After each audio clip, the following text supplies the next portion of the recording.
ખાસવાડી શમશાનમાં સુવિધાઓને લઈને વિવાદ સર્જાયો હતો। મધ્ય ઝોન પરિવારને ભીના લાકડા, ભીના છાણા, ભીના ઘાસને લઈને મૃત્યુ પામેલા પરિવારના નારાજગી વ્યક્ત કરી હતી। ત્યારે આજે સ્થાયી સમિતિના ચેરમેન ડૉક્ટર શીતલ મિસ્ત્રી ખાસવાડી શમશાનની ઓચિંતી મુલાકાતે પહોંચ્યા હતા અને સુવિધા પ્રત્યે નિરીક્ષણ કર્યું હતું। જ્યારે આજે સ્થાયી સમિતિના અધ્યક્ષ ડૉક્ટર શીતલ મિસ્ત્રી ઓચિંતી વિઝિટ કરવા પહોંચ્યા હતા ત્યારે સાફ સફાઈ કરવામાં આવી હતી, પરંતુ પરિવારજનોનું કહેવું છે કે ચેરમેન વિઝિટ કરવા આવે છે ત્યારે સાફ સફાઈ કરવામાં આવે છે।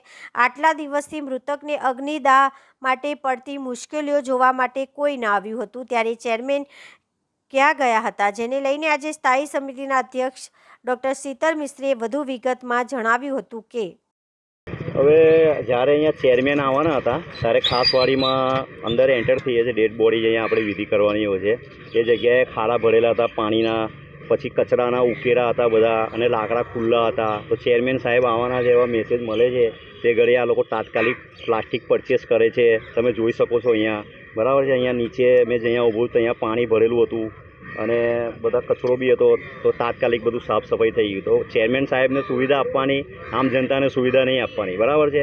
એક બીજા ભાઈ અહીંયા એમના ફાધરની ડેડ બોડીને વિધિ કરવા માટે આવ્યા, તો અલગ અલગ ધર્મની અંદર ને અલગ અલગ કાસ્ટની અંદર વિધિ વિધાન અલગ અલગ હોય છે, તો એમને નહીંને અહીંયા સ્મશાનમાં વાળ કપાઈને નહીંને એમને વિધિ કરવાની હતી। તો પાણી ના મળ્યું તો બિચારાએ પાણી 7 બાટલ પરચેસ કરી, બિસ્લરી બોટલની, એનાથી નાહ્યા અને પછી અહીંયા અગ્નિદાહ આપ્યો છે એમને। તો શું છે, આમ ચેરમેન સાહેબ એવું કહે છે કે અહીંયા સુવિધા આપવાની છે, તો કઈ સુવિધા આપવાની? આ રીતના સુવિધા આપવાની? તમે જોઈ શકો છો અહીંયા પ્લાસ્ટિક હમણાં નવું પેટી પેક લાવી અને આ લોકોએ પરચેસ કરી અને અહીંયા ઢાંક્યું છે લાકડાને।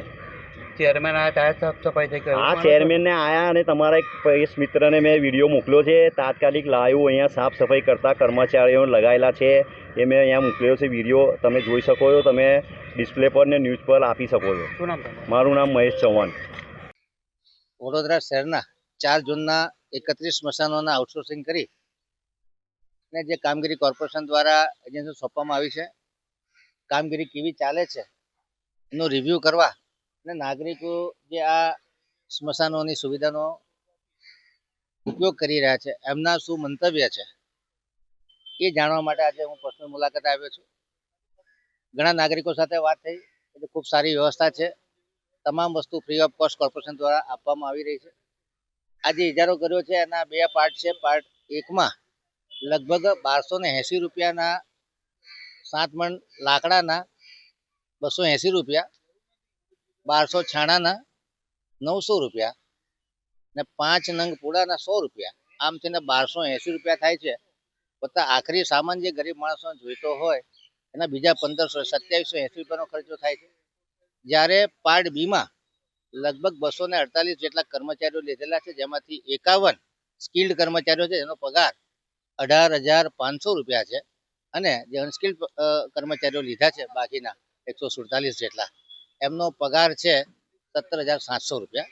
આ તમામ કર્મચારીઓના PF, ESI, special allowance, bonus તથા ઇન્સ્યોરન્સની સુવિધા આપવામાં આવે છે। જે કર્મચારીઓ રાખ્યા છે એમનું પણ કોઈ શોષણ ન થાય અને એમની આર્થિક અને સામાજિક સલામતીનું પણ પૂરેપૂરું ધ્યાન રાખવામાં આવ્યું છે। ચોમાસાની સિઝન છે, અમુક શેડમાંથી પાણી પડતા તે રિપેરિંગ કરવાની સૂચના આપી છે। નવીન શેડ બનાવી અને લાકડા અને છાણા રાખવા માટેનું ગોડાઉન બને એ દિશામાં પણ એક્ઝિક્યુટિવ એન્જિનિયરને સૂચના આપવામાં આવી છે।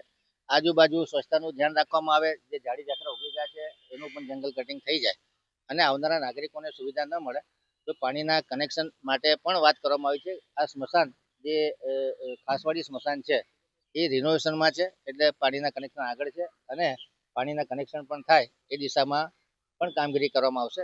તમામ 31 સ્મશાનોના ગેપ એનાલિસિસ કરી અને જે કોઈ સિવિલની સુવિધા ઊભી કરવાની છે એ પણ કામગીરી ચાલુ છે, અને આઉટસોર્સિંગ દ્વારા તમામ નાગરિકોને વિના મૂલ્યે સ્મશાનની સુવિધા ઉપલબ્ધ થાય અને કોઈ નાગરિકને કોઈ પણ જગ્યાએ ડોનેશન અથવા ભ્રષ્ટાચારના રૂપમાં પૈસો ન આપવો પડે એ માટેની વડોદરા કોર્પોરેશનની આ એક ઈમાનદાર કોશિશ છે।